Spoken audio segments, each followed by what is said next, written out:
And a good Monday afternoon to you. Welcome on into Lunch with Claibs and Joe, powered by Gray Bar, driven by Munganass St. Louis Acura here on Claibs Online. And a big thank you to our friend D-Bear, new intro there before all of our shows that you watch every day here on Claibs Online. I am Joe Roderick. He is Mike Claiborne. Claibs, what's going on? Well, we're playing some decent baseball now, so that's kind of been the forefront. We got a Game 7 tonight in the National Hockey League, and I got to be honest with you, I didn't see this coming. I picked the wrong winner for the NBA, and I picked Florida to win this thing in 6. Now it's going to go 7, and should be an interesting night of hockey.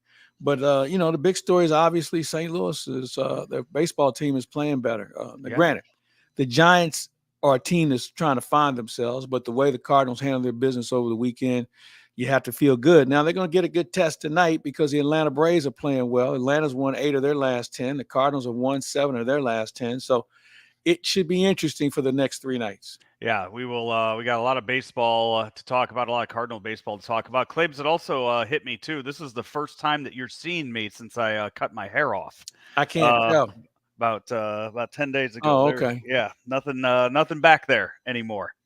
All gone. Well, I'm glad you've been on me about it for 3 years, so it's there. I gave up. You do what you want to do. Yeah. 12 plus inches donated to Wigs for Kids. So it took 3 years to grow at 12 inches, huh? So I'd been growing that about 5.5 years. Wow. For just little trims here and there. But yeah, that's probably about how long it took. But that was also from base, shaved as yours was 5.5 years ago to that. So yeah, it took. Well, it's for a good cause, and congratulations to you making the donation.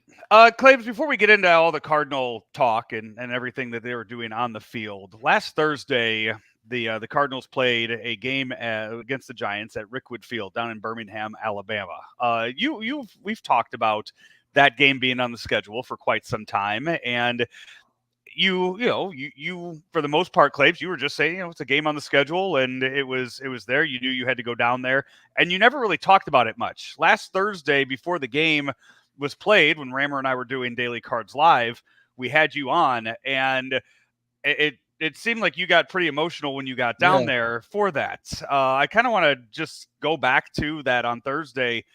Was that something that just hit you when you got there? I had no idea what to expect. We had a luncheon that day, and the who's who of baseball were there. I mean, it's like old home week for me, seeing some people. And then as we got closer, I think what really kind of hit me is when we went out on the field, and I'm kind of looking around, I'm like, gosh, like 180 plus Hall of Famers played here. Negro League players played here. And then you start to see the wall. I'm sure you've seen the picture where somebody hit one 400 and whatever feet. And then you start talking to some of the old timers who were around, and then it started to hit me. It started to hit me. And then when the ceremony started to unfold, and I'm seeing all these guys are getting helped out and wheeled out, and all the great players that decided to be here. And then it just got me, man. It was like, gosh, this is something that I'll never be able to repeat. This is one of those days where you're glad you're a Cardinal, and you're glad you work with the Cardinals, because it's amazing when we have these sort of events. Cardinals are always there, man, whether it's Mexico or London or Fields of Dream or Williamsport. I mean, Cardinals are they're there. But this one, I think, hit closer to home, knowing some of the stories that unfolded at Rickwood, knowing what some of the players went through. And I'm sure you probably heard Reggie Jackson's feelings about it. And it was ironic because I talked to him earlier that day about it. And he hadn't been back since then. And so, as he said, I wouldn't wish this on anybody to come be part of what I had to go through. But he knew he wasn't the only one. I mean, everybody of color went through this. And that's what I think would hit me, that here we are, 60 years later, and, we're talking about it, but things have changed, obviously. But it was a good day for me as a person and as a broadcaster. But yeah, you're right. I was bawling like a baby doing the national anthem. I was almost dehydrated. I was locked up. I was cramped up because it hit me. And I'm doing these games. All right. I'm doing this game. And you think about, where I came from, and you're doing this major league game at this place with so much history to it. Um, it was a meaningful night. I did the innings with Ricky Horton, and we had a good time. I mean, we treated it just like it was any other game. But now I look at my broadcast family and Ricky and John and Jim, and we've gone through a lot and seen a lot, and I couldn't think of anybody I'd rather be with other than Mike Shannon and be with those guys and Bob Ramsey. Those are the only other people that I could really inhale this with. So yeah, it was a special night, and we won, so that also helped. Yeah, the presentation that Fox did, the pregame show that they had, and the people that they were bringing up to talk before the game, and you mentioned Reggie Jackson, just how powerful those stories were that he was telling, and you could tell the network really had no idea the stories that he was about to tell Yeah, when they did, and the language, the words that he was going to use when he was up there, and that made it a lot more real in the moment to hear him using the words that he did. yeah, you're right. I don't think Fox had any idea what was going to happen. They just let it roll, and they got their money's worth. And I tip my cap to them, man. They put a lot of work into this one game. And baseball isn't necessarily the national game it used to be. Locally it's more popular with some cities, but on a national level, it's really not as popular as it used to be. But that didn't stop Fox from pulling out all the stops and doing what I thought was an incredible job. We couldn't hear everything because we were working ourselves, but we could see it, and all the people that they had. And Joe, I don't think people understood how many former greats were there, and I don't know if And they ever named them all. But this was a big deal. I mean, you saw Joe Torre there, and the commissioner, and some other people of yesteryear, which made it special. But yeah, I don't think Fox had any idea what to expect, but I think they have to be happy with what happened. the one on the lighter side of things too, they had Barry Bonds on the pregame show, and they Yeah. also had Barry Bonds doing a lot of other stuff too. They had Barry Bonds and Ken Griffey walking out with Willie Mays' son for the pregame presentation. I'm curious your thoughts on the way Barry Bonds was involved in a game like this, and involved and kind of showcased by Major League Baseball for an event like this, knowing that he is currently not in the Hall of Fame right now, but they are still showcasing him as one of the all-time greats. That's a good point you make. I think had it been anybody else other than Willie Mays, he wouldn't be there. He wouldn't be part of it. He wouldn't be subjected to it. I think it was only because of Willie Mays is why he was there. And to his credit, he was affable. I mean, he was a decent guy. He mingled with everybody else, and I mean, he can be a little aloof at times, but because he doesn't know where you're coming from. But because this was not the brunch was not a media driven event. This is just people from our organization, the Giants organization, people of Birmingham, and some other civic leaders, and a lot of baseball people. So he was a little bit more at ease, and there were a lot of players there. So he was a little bit more comfortable in that environment compared to somebody who was covering the event. This was not a media event, so he didn't have to worry about that. What are your thoughts on him saying he would have taken Satchel Paige deep? I would have said good luck. And granted, I didn't see enough of Satchel Paige, but I know enough people who know the game better than me that gave me the impression that Satchel Paige could get anybody out when he needed to. And I know Barry Bonds is a really tremendous player, before he was accused of whatever. What did he have? 4 MVPs before he went Yeah. to.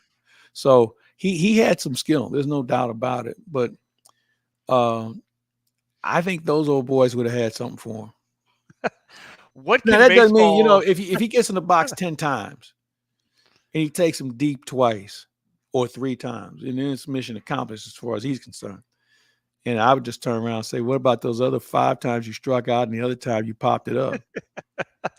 what can baseball do next outside of a game like this at Rickwood Field? What's the next step? What's the next I think location for something they can do? I think they have to really appreciate. I think they really need to focus on the Latin community with regard to their impact on the game too. Um, something should be done in Puerto Rico in honor of Roberto Clemente and some of the great Negro League players that are in the Negro League Museum that were from the Caribbean islands. I think that needs to be emphasized as well because they went through a lot of stuff too. Just getting in this country, learning another language, being a person of color who was going to be confused by being black or African American, or you dark enough to be whatever. So that's who you are. I think that when you look at their impact on this game, it's significant. So I would hope baseball will continue to show its global involvement compared to just its territorial involvement. So that's what I would hope they do next. And I would imagine if they do have something in Puerto Rico, as you mentioned before, the Cardinals always being there, it's really hard to imagine them playing a game in Puerto Rico without the Cardinals being involved in a game like that and Yachty kind of being front and center these days. Well, you have Yachty, you have Pudge Rodriguez. I mean, you have a lot of great Puerto Rican players that would be involved, but I agree with you. It would be nice. I think we might want to look at the roster and see how many Puerto Ricans we have on the roster. It was funny because I think when this game was thought about and the Cardinals were included, I think most people thought, well, it's going to be Jordan Walker and Mason Wynn. Well, then all of a sudden here comes Victor Scott. This is going to be great. Well, Mason Wynn is the only one that was there that was represented as African-American. And the Giants weren't much better because they had Lamont Wade Jr., and he was hurt, and they wouldn't even let him participate. Jordan Hicks, they never asked him, which blew my mind. And so on that front, you want to have the representation, but on the other side of that coin, they're all baseball players. And when you put the uniform on, if you have time to worry about somebody's color compared to whether they can help you win, then you're in the wrong sport. Yeah. So, and that's what made this cool. I think it was Andrew Kittredge was on one knee talking to one of the Negro League gentlemen who was in a wheelchair. And just listening to, I'm sure him telling him a story about when he played or whatever, the interaction, man, is what this was not just about bringing a bunch of black folks together. I thought it was about bringing people together, the game together, and learning from what took place in the past and making sure it doesn't happen again, and learning about how valuable players of color have been to the game as much as white players have been. So with all that said, it was one of those items I felt like it was a coming together party hosted by Willie Mays. Yeah. And who, of course, passed away days prior to that. So became a celebration of life of Willie Mays. And as you mentioned, Mike Shannon, were you wishing Mike Shannon would have been there? I'm sure stories would have been told. I thought about Mike for a minute, and Mike played in the South. And, there's a story about a guy who was not happy with Mike because he embraced black people, his teammates, to the point where Mike and this guy were going to go until he got out of his seat. And this guy was like 10 feet tall. And Mike never flinched. He said, "You wanted to go, let's go." And the guy thought twice about it. And that story kind of circulated around the minors about what kind of guy Mike Shannon was. That was his teammate. And he had no problem hanging out with black players. He always give them a hard time. He would say, "Man, we staying in this flea bag hotel and they got you staying in somebody's house with the farmer's daughter and getting 3 square meals a day and we eating bologna sandwiches." He would always make those guys, he would always rib those guys about their living arrangements. He said, "I'm not buying this hotel thing. I know where you guys are staying." And he used to have fun with that so much. So I know he would have had a good time at that. Cardinals ended up playing the Giants the remainder of the weekend. They have the Braves coming up tonight. We will talk more about those games when we come back. This is Lunch with Claibs and Joe, powered by Gray Bar, driven by Munganess St. Louis Acura. Let me get this straight. Gray Bar is a distributor? Yep. For more than 150 years, we supported electrical and datacom projects all over the country. So you can get me products wherever and whenever I need them? Yep. Thanks to our expansive national logistics network. For any industry? Yep. From construction sites and industrial plants to schools, hospitals, and just about everything in between. So you could say Gray Bar is much more than a distributor. Yep, you could say that. They really do it all. Yep. When you need a hand powering, connecting, or maintaining your operations, join the thousands of professionals who rely on Gray Bar to help keep them up and running. Yep, Gray Bar does that. Back here, it's lunch with Claibs and Joe, powered by Gray Bar, driven by Mungenast St. Louis Acura, and also our friends at Mungenast Burkhart Alton Toyota. Claibs, this upcoming weekend, Hudson has a tournament out in Ballparks National. That's Rammer's Place out there in the Ozarks.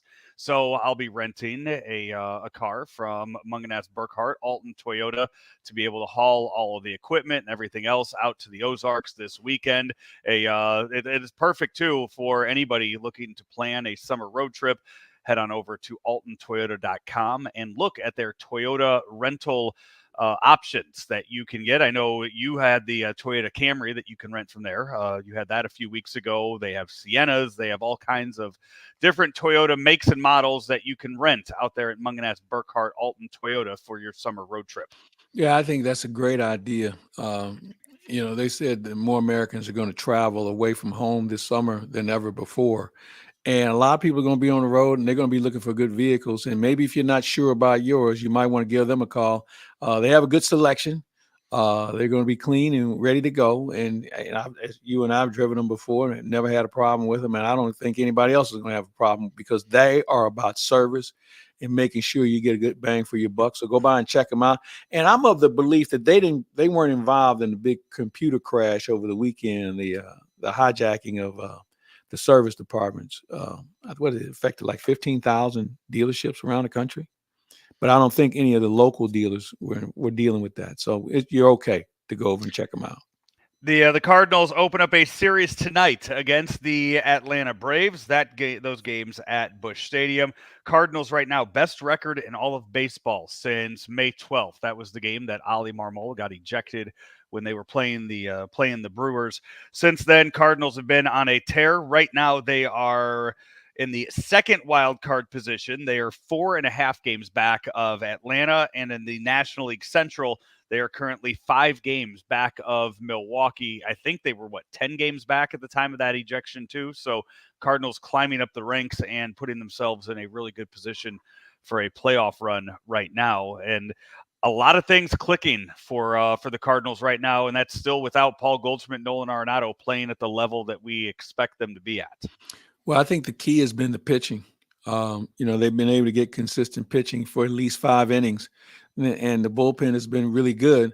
My concern is, you use that bullpen every night, man, it catches up to you. And I thought one of the key factors over the weekend, when Ali didn't have to use his big 3 on Saturday, that bought him 2 more days where he could use them. And, we had to use a couple of them yesterday, but that would be my only concern. The offense, as you mentioned, is coming around. Wynn and Burleson are swinging the bat well. Goldschmidt's starting to show a little life. Arenado's just dealing with a couple of nagging injuries, so hopefully he'll be back in the swing of things. And Brendan Donovan's starting to come around as well. Even the bottom 6 in the bottom 3 in the order. You look at Pages with a pair of hits yesterday, and Dylan Carlson with a huge double to eventually come around to score. The thing about Brandon Crawford, had a big double yesterday himself to drive in a run. So those are the sort of things you have to have. 26 guys contributing at different times. And this is going to be a good test for them because we're going to see a guy today we've never seen before in Schellenbach. We're going to see Chris Sale, who I'm told is starting to find himself again. So they've got a bullpen that's pretty good. Their concern is they have some players that are hurt, but they're managing. They're 10 games over 500. They're chasing a good team in Philadelphia, but they're going to be in the hunt, and this will be a good test for the Cardinals.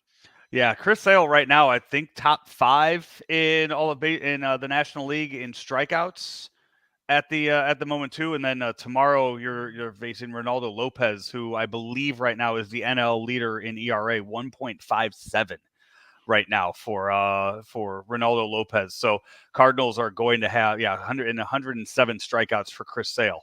Those are 2 tough tasks. You got to win tonight's kind of a must-win game for the Cardinals if they want to stay on this hot streak, knowing what you're facing the next 2 nights. Well, you can't sweep unless you win the first game of the series. That's how I look at it. So I mean, if you it'll be want fun. to, It's gonna be a lot of fun. they will not be the favorites the next 2 nights. So tonight is a big one for them. Wynn and Burleson being moved up to that 1-2 spot in the batting order. It really seems like that offense has taken off since those two have been put there. I know there was a lot of holding back on putting Wynn there at the beginning. Not sure if he was quite ready for it yet in his rookie year, and putting him in that position. And he really hasn't slowed down at all since then. And Burleson, have you seen a different approach from him in that 2 spot, or is it the same as when he was hitting 50? Yeah, no, I think he's a little bit more selective. He's hitting his pitch compared to chasing pitches and just trying to make contact. He's a contact guy, but there's a contact that if you can't drive the ball, if you can't go the other way, it's not helping you. And I think he's become more selective and a little bit more comfortable in the batter's box, not swinging at everything, thinking that's what he's got to do. He's a good 2-strike hitter. So everything's starting to fall into place for him right now. And he kind of falls into that history of Cardinals that La Russa started with the big swinging lefty hitting number 2, Chris Duncan, Larry Walker, Jim Edmonds, those guys hitting number 2 in the lineups as many times as they did. Burleson kind of fits that same mold with the Cardinals now. He does. I'll be interested to see if Ollie flips that around against the lefty. Do you move? Do you put Goldschmidt in 2 spot, and then where you can show him some right-handed hitters a little earlier in the at bat. I think the X factor here, excuse me, is Nolan Gorman. You got to get something more out of him. He's gonna have 100 strikeouts, maybe by tonight. 100 strikeouts. We're not halfway through the season. What do you do when Edmund comes back? We were told Edmund was going to be back by the end of the month. Is that off the table now? Or are we looking at July? But when we were told Edmund was going to be ready for spring training. Right. When he does come back, though, when he is put there in the center field spot, is he your number 2 hitter? Is he your number 9 hitter? He can go anywhere. I think it depends on A, how good is he going to be, and B, whether he's facing a lefty versus righty. I think if he's facing a righty, he'll probably drop him in the order because he wasn't as effective from the left side last year. So I just think it depends on who's on the mound. And it's crazy as we're sitting here wondering if he's going to be ready to go by July 1st. Wilson Contreras might be back in the next 10 days. No, he might be back tonight. Really? Yeah, he might be back tonight. I know he's been catching in Memphis. I know he caught 7 innings the other day in Memphis. Pages has been doing a very good job of catching behind the plate, but he's only hitting about 120. Well, but he's hit a little bit more effectively.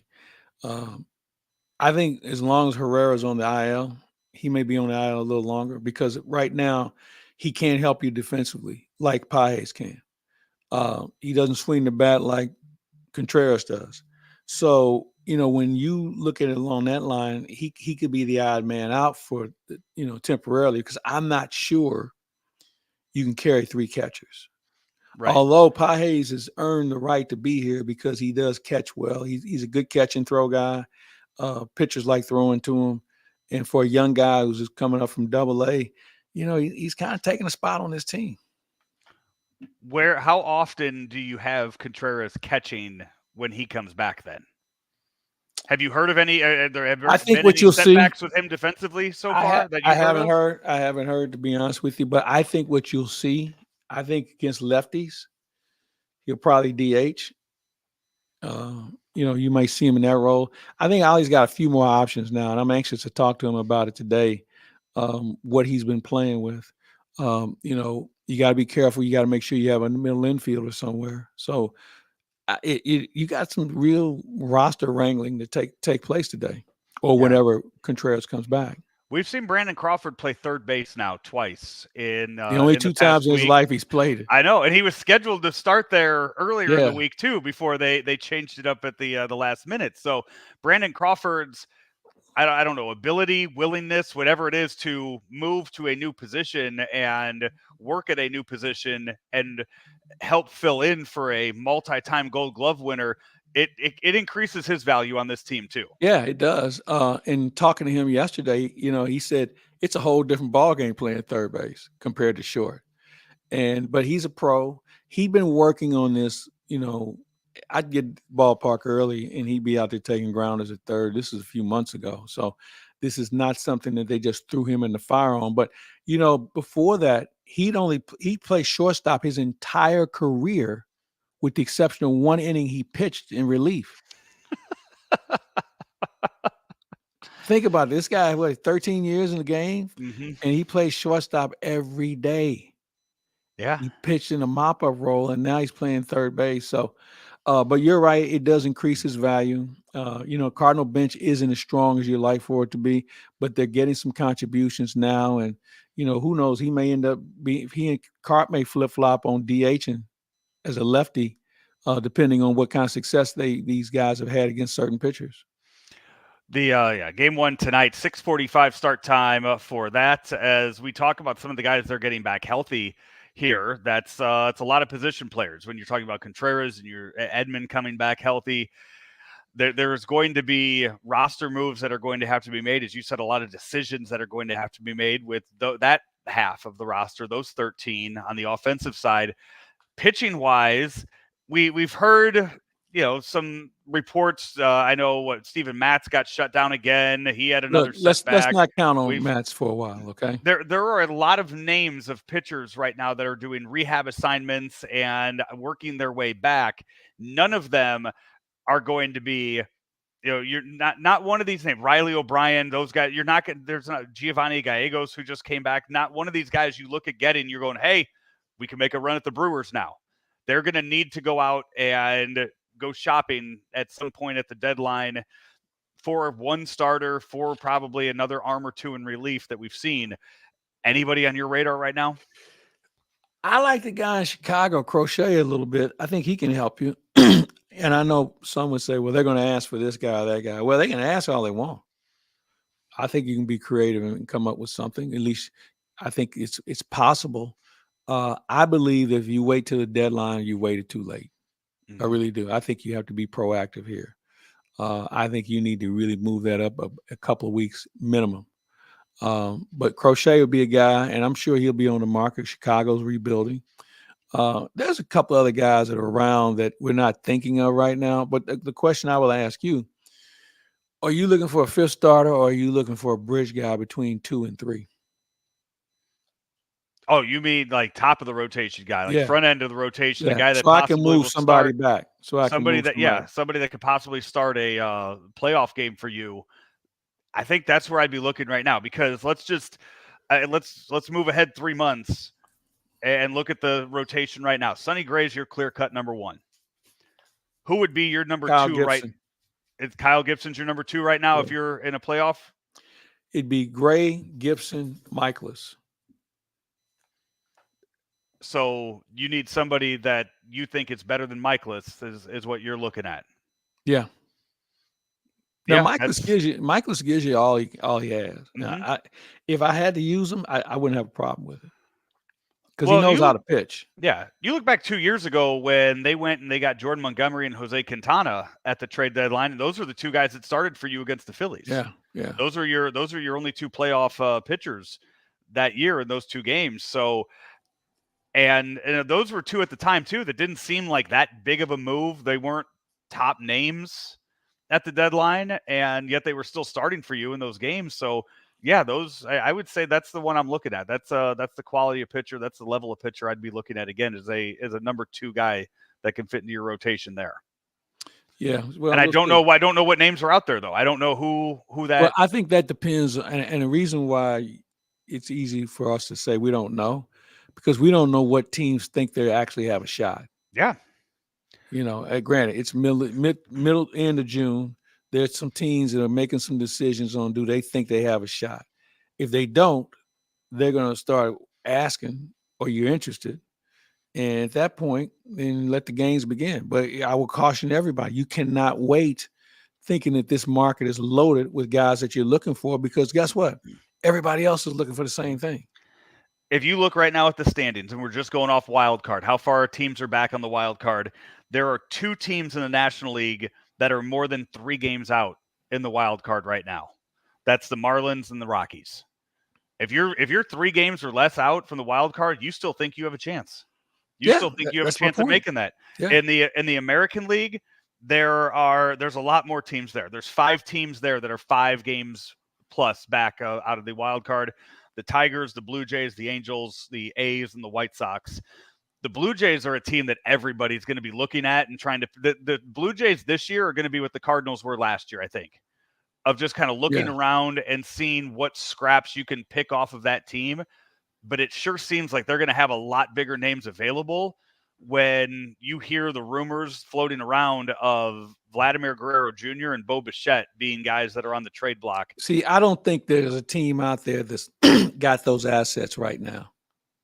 And to move those sort of assets to acquire one of those guys, I think you're weaker because you're going to have to take some guys off the big league roster as well. And certainly a guy that's going to be a top prospect. And if a team is trying to bolster themselves, they may have weakened themselves in another position because they had to make a move to get Guerrero or Witt or anybody else on that roster. Yeah. About what, 5 weeks left before the trade deadline right now? Yeah, I think you got to be doing something around 2 weeks out. Yeah, 3 weeks out of the All-Star game. That's where you kind of have to start. I wouldn't looking. be. So I'll tell you yeah. what I do. I'd be pushing the button right after the All-Star break. Yeah, you got that week off. You reset. You rebuild that roster, and everybody comes back fresh. Yeah, from absolutely. that. Yeah. Hey, we'll take another break. Lots more to get to when we come back. This is Lunch with Claibs and Joe, powered by Gray Bar, driven by Munganast St. Louis Acura. Great swing here. Line drive. That ball is going to get out in a hurry. Saturday, June 29th, the Cardinals host the Reds. Don't miss the mystery-sized Cardinal jersey presented by Stiefel. 25,000 fans ages 16 and older receive a mystery Cardinals jersey in a variety of different adult sizes. You won't know which you'll receive until you walk through the gates of Busch Stadium. For tickets and details, visit cardinals.com/promotions. Mystery-sized jersey, Claibs. That's the giveaway coming up here. The next homestand for the Cardinals. You can get an adult small. You can get an adult double XL for that. I'd like you guys to all take a picture in that. Hopefully, all of you guys get the adult small and take the picture in that in the booth this time around. Not sure if that's going to fit everybody, including me. Yeah, I know. That's why I want the team picture again, just like so that probably won't work. No. Yeah. The big giveaway this past Saturday was the Stanley Mutual tumblers that they were giving away. I was walking up to the ballpark as right about 45 minutes before game time, half hour before game time, Claibs. Many folks walking away with trash bags full of them that they walked in. They got. I don't get it, man. Left. I mean, bags with probably 20 of them in there. And I looked online today, selling them for $100. I don't get it. I'm happy that they're doing it, but I don't get it.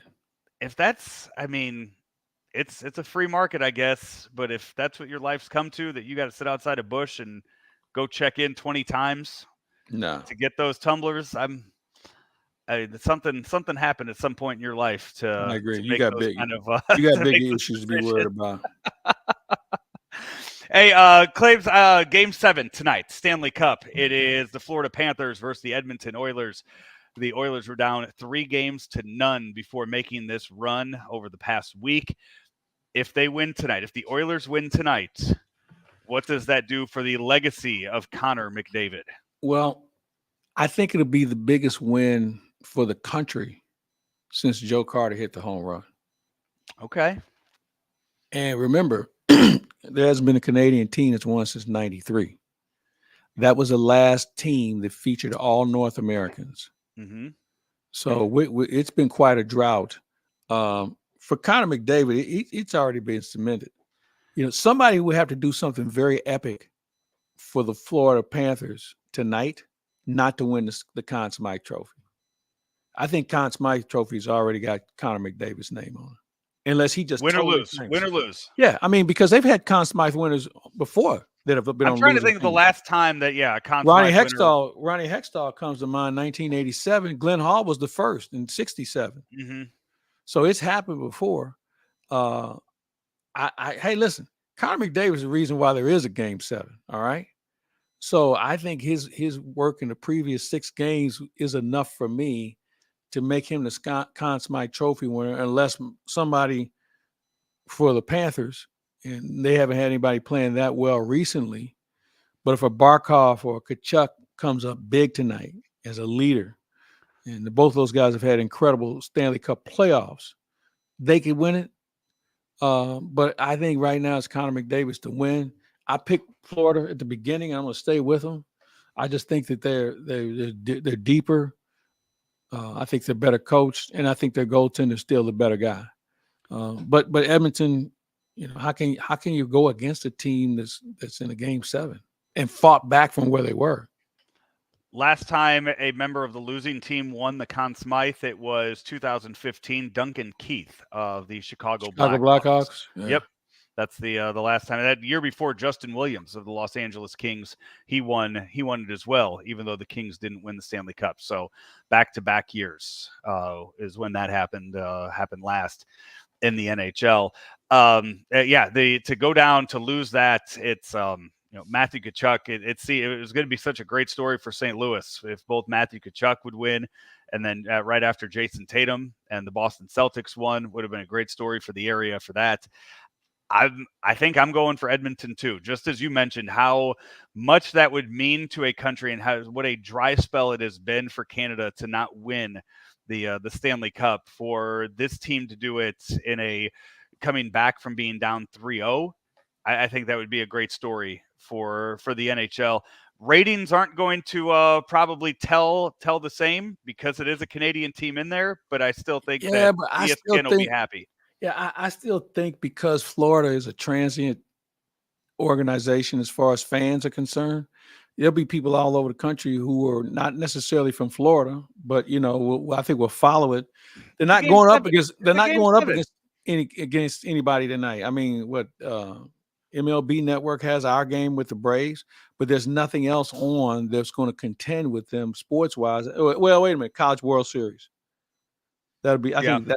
So you might have that, but I think at the end of the day, it's still it's been a good year for the National Hockey League. And by the way, what is it? Isn't there draft on Thursday or Friday? For who? For the NHL? NHL, yeah. I don't know, but it is Game 3 tonight, Texas A&M and Tennessee for that. Yeah, and that's been a great series between those two. And there's a little St. Louis flavor there with their head coach being a St. Louis guy, Tennessee. June 28th and 29th is that. So Friday and Saturday is the NHL draft this year. Well, I think Chris Kerr first overall pick is going to the Utah Hockey Club. Claibs. We talked about it a few weeks ago. Wait a minute, what are you the sure name of about the team that? was going to be. I thought that's who it was. No, I think it's San Jose. Is it San? I think it's San Jose. You're right, San Jose. Yeah. Utah Hockey Club has the 6 overall. Sharks, Blackhawks, Ducks, Blue Jackets, Canadians. Utah Hockey Club. Couldn't come up with a name. Nope. So we'll Bigfoots, Mammoths, Blizzards. None of those works. It's the Utah Hockey Club. It is what it is. It is what it is. Claibs, let's take one more break, and when we come back, wrap up the show for today. It is Lunch with Claibs and Joe, powered by Gray Bar, driven by Munganast St. Louis Acura here on Claibs Online. Are you ready for a challenging and rewarding career? There are quality jobs in the construction industry. I got out of college and my career choices were very limited, and this provided me with a plan for the present and the future at the same time. I actually have a bachelor's degree in psychology, and I was making less than I make as a first-year apprentice painter. I didn't go to college. I have no college debt. I make more money than the majority of people I know that went to college. Take your first step towards a rewarding career. Visit stlouispdf.org. Back here, lunch with Claibs and Joe, powered by Gray Bar, driven by Munganass St. Louis Acura. Claibs also sponsored by the Missouri Athletic Club. Missouri Athletic Club is a busy place these days with all the camps and the things they have for the kids. Everybody's going there for different events, whether it's wedding receptions or just corporate events. You name it, they have it. Not to mention the access to golf throughout St. Louis. I think they're available 6 courses on both sides of the river available to you. And also the other amenities that they have. They have various groups that have a lot of different things going on with regard to special interest groups. Also, they have the men's basketball and the pickleball tournaments. There's a lot of things that may fit you and what you're into. I would just suggest you go to Missouri Athletic Club and check out them online and just see what tickles your fancy. And I think you'll find something that'll work with you and certainly your family at the Missouri Athletic Club. Claibs, before we get out of here today, Olympics a few weeks away from kicking off in Paris. We got the full rosters of the men's U.S. basketball team this past week. We know the women's basketball team, what that roster looks like. And I'm going to tell you who the men's problem is going to be this year. You know what country is going to get them in a problem? Serbia. Team Canada. Really? Who's on Team Canada? Take a look at them. Take a look at their roster. They have some players, and most of them are NBA guys. The senior men's national team for Canada. I'm looking at RJ Barrett's on that team. Anthony Bennett's on that team. Andrew Wiggins on that team. On that team. Is he? I'm not seeing. Dylan Brooks is on that team. The big kid from Purdue is on that team. Really? Yeah. Yeah, they're gonna show up and give somebody a problem. I know that. Who's the drawing a blank? Who's the guy on the Nuggets? Who's their Jokic? He's. I mean, the Jamal Serbian Murray. Jamal Murray's on that team. Is he? Yeah. I did not. I have not seen that roster yet. Yeah. No. They listen. You do not want to face them early. I forgot who their coach is. I don't know if you have it in front of you. I'm pulling it up would it right be Steve Nash? Too many filters and stuff. Just wanting to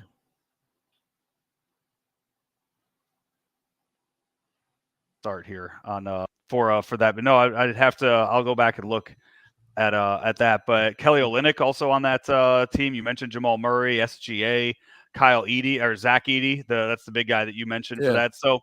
All right. I mean, that's a lot of NBA guys that they Dylan Brooks on there too. So that's a lot of guys that they have on there. It says I don't know if Steve Nash is the head coach or not of that. That was just a wild guess. I mean, it could be somebody else. I know Leo Rollins was part of that for a long time, so who knows? It looks like Nick Nurse. That's right. So here's the deal. That's a formidable team.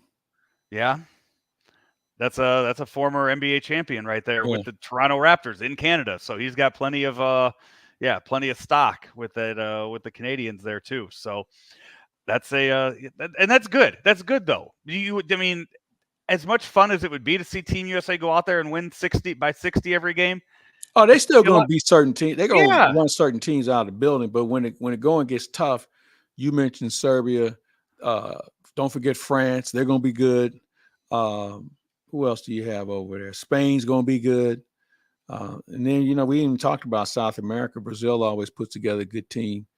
So it's going to be more global than what it used to be as far as competition. So the key is getting out of that first round and just making sure you have enough left because somebody's going to pay the price. What's Kawhi Leonard doing on this roster? He can't play full seasons in the NBA. He has no business playing extra games. He was the last guy. He was the last guy added, if I'm not mistaken. Over Jaylen Brown? He was the last guy added.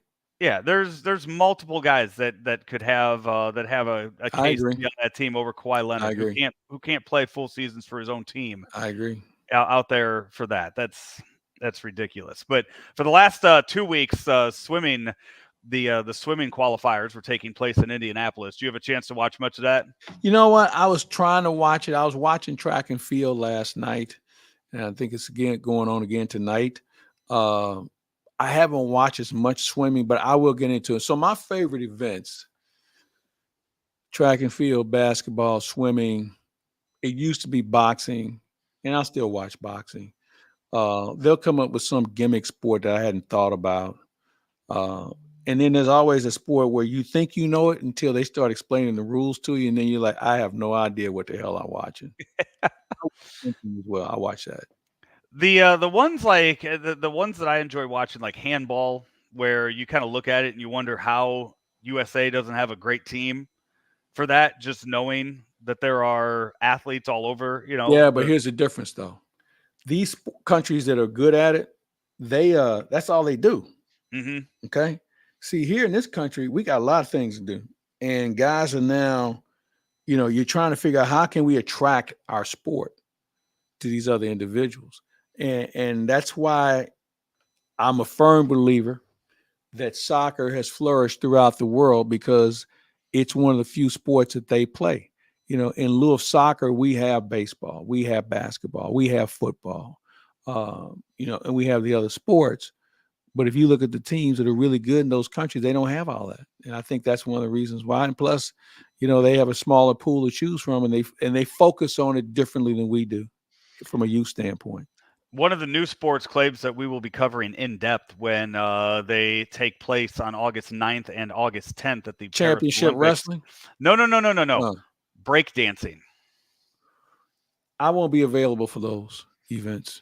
I am going to let you know when those are on and let you know what you channel can let me those know, are on. but it's not a chance in hell I'm watching.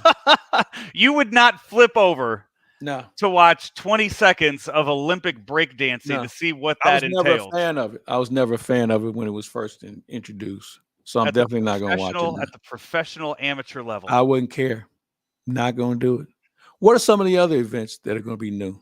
I believe that's the only new event that is taking place in the 2020 Olympics, or I guess the 21 Olympics. There was skateboarding, sport climbing, and surfing out there. I don't know what the waves are like in Paris. That's going to be one that'll be fun to watch in 28 when they have it in California. Yeah, well, I think I'll just wait till California. Yeah, so I'm not sure what those look like for there. Our friend Dr. Rick is currently up in Oregon right now with the track and field qualifier. And we'll be talking to him during the Olympics as well. Yeah, so he's out there paying close attention to that. All right, you mentioned wrestling though. I don't know if you saw this come across, if you got the same press release I did earlier today. The Indianapolis Sports Commission announced that they have come to terms. They will be hosting the Royal Rumble in 2025, along with future dates for SummerSlam and WrestleMania. Claibs, you make comments. I know most are in jest, but in the press release, it did mention that those three events are going to bring in $300 million to the Indianapolis community, along with hundreds of thousands of visitors to that. And it's just one of those things where you look and you know that St. Louis does not have the same venues as Indianapolis does to host events like that, to bring in that kind of revenue. We don't have anything like Indianapolis has. I know. Okay. I mean, we're borderline embarrassing about our lack of growth. And we're not a very attractive city. And I don't know how you fix it. No, I know, Indianapolis was praised so much this past 2 weeks for what they did with swimming. And I know St. Louis they've cornered the market on. They've always been good at that.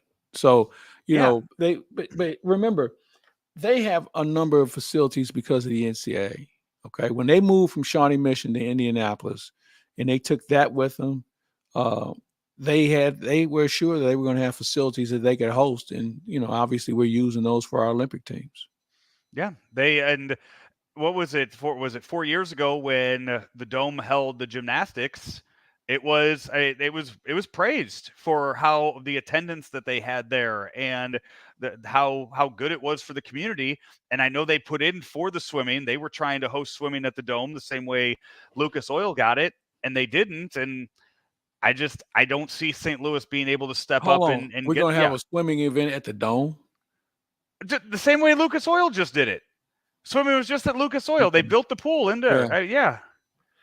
No, you know what? We're not even ready for that.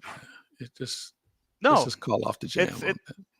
I'm just saying it's upset because after seeing what Lucas Oil was able to do with that, you're going to get bigger venues than Lucas Oil that are now going to want to host those type of events. They just announced last week SoFi Stadium is going to be the home of swimming for the Olympics when it's there in 28. So they are going to have the opening ceremonies and then tear everything down and then build the swimming pool there. So I think they said 38,000 are going to be in attendance for that. Here's what you have to do.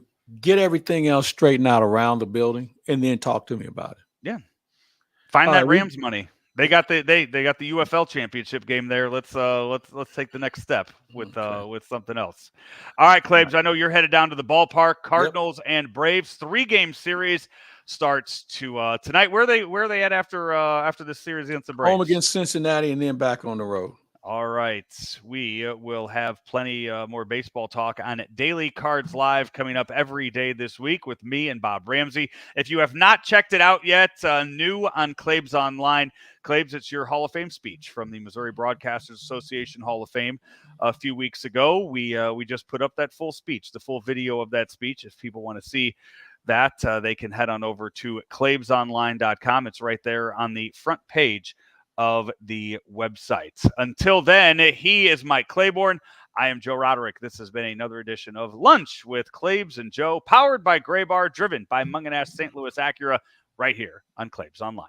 Munganast St. Louis Acura is making room for the 2025 MDX, so that means great deals for you on the 2024 MDX. We have over 100 2024 MDX models in stock, and you get financing as low as 3.9% for up to 60 months. Or you can lease a new MDX for just $559 per month for 36 months. Or get the MDX technology model for just $589 per month for 36 months. Munganast St. Louis Acura, better than ever for you.